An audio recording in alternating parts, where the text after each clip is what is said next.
FBI investigators are currently at the King Road house, gathering information to build a physical model of the home for the... Taking a deeper look at this investigation. But this week, FBI agents are once again entering the home to get more information as the University of Idaho says investigators asked to gather documentation in the home that will help them construct visual and audio exhibits and a physical model of the home. FBI investigators were seen at the home where Bryan Kohberger allegedly killed 4 University of Idaho students last November. Kaylee Goncalves, Xana Kernodle, Madison Mogen, and Ethan Chapin were killed November 13th at the Moscow, Idaho home Bryan Kohberger allegedly entered around 4 a.m.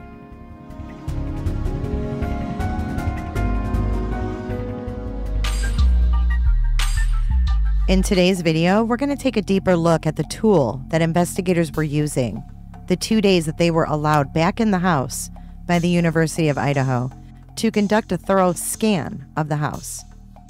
We're going to take a look at what that means and what this device actually does. So get comfy, give this video a like, and let's get into it. We're going to learn about the Farest 3D scanner and its role in crime scene analysis.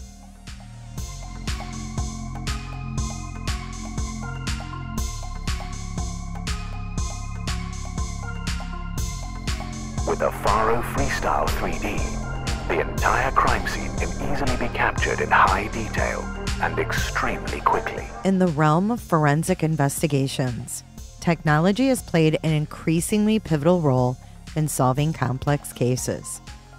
Among the most groundbreaking tools in this field is the Farest 3D scanner. Here is how the Lee County Sheriff here in Florida uses this scanner.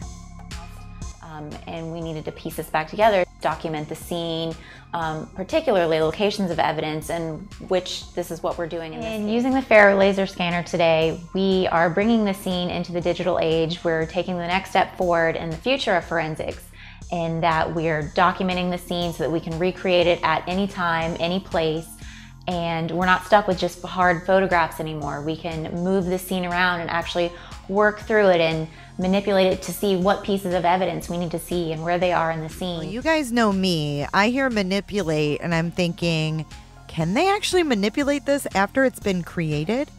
Would that be a thing? Kind of like the backdoor DNA thingy? I certainly hope not. Just like DNA has revolutionized the forensics field and become pretty much the gold standard and just exploded all over the science arena. This is just yet another step so that we can find every little piece of evidence and get every little bit of information out of it that we can to make sure that we find justice for these victims.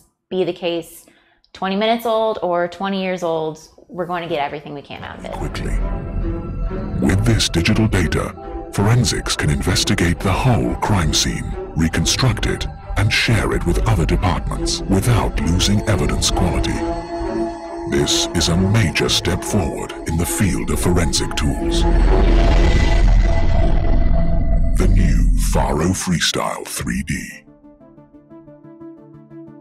A crime scene is often a perplexing puzzle, shrouded in chaos and uncertainty.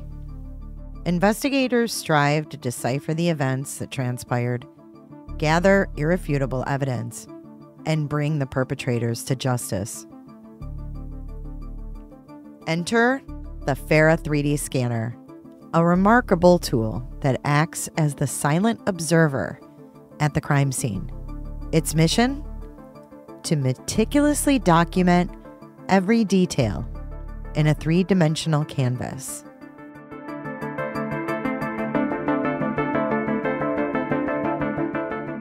What sets the Farest scanner apart is its ability to capture the scene from diverse angles, including an overhead perspective. This top-down view, like a watchful eye in the sky, reveals the intricate patterns within the crime scene. In cases where blood spatters provide crucial clues, the Farest scanner shines. It captures the smallest blood droplets in high definition enabling analysts to decipher the patterns that can unravel the mystery.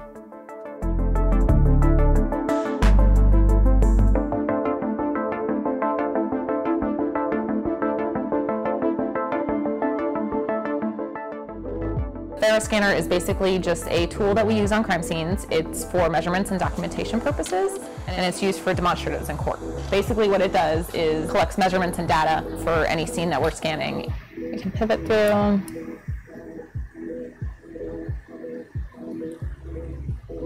You can get up underneath the cabinets. You can see in the sink. You can pretty much go anywhere you want within the actual scene.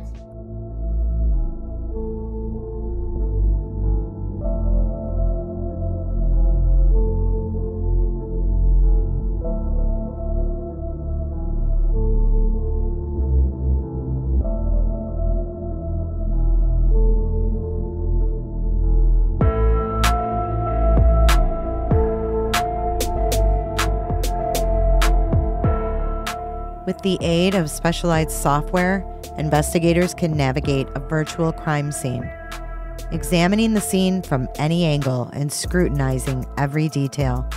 This digital reconstruction enhances their ability to interpret the scene and present findings in court. The hallmark of the Farest Scanner is its unrivaled accuracy and precision. When compared to the actual crime scene, the match is uncanny. This level of detail ensures that nothing is overlooked, crucial for the pursuit of justice. The FARA 3D scanner has emerged as an invaluable asset in the realm of forensic investigations. By capturing crime scenes with unprecedented precision and providing a wealth of data, it has become a trusted ally for investigators, including the ones out there in Idaho, in their relentless pursuit of truth and justice. We will collect the data on scene and then bring it back to the office and create a 3D demonstration of the scene that we scanned. To have a 3D representation of the scene and be able to show people, either detectives that didn't get a chance to come on scene, the state attorney's office, or even defense attorneys, it just gives them a much better idea of how the scene looked and how everything was laid out. Typically on your average scene, we will probably do between 20 to 30 scans. So it's not a big time saver, but the accuracy of the data that we're collecting is much better. While the measurements and details needed to build a model were taken at the time of the initial investigation, the FBI is using the extended trial timeline to gather their own measurements and images, now that the personal property has been removed from the premises. The university still intends to demolish the home, but says it won't be this semester. And in some final updates in this case, on Tuesday, Shannon Gray, the attorney for the Goncalves family, issued the following statement on behalf of Jeff Kernodle, father of Xana Kernodle, and the Goncalves family.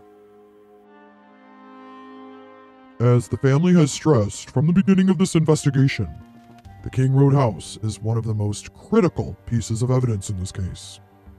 We are grateful that the University of Idaho listened to the family's concerns and delayed the demolition of the home.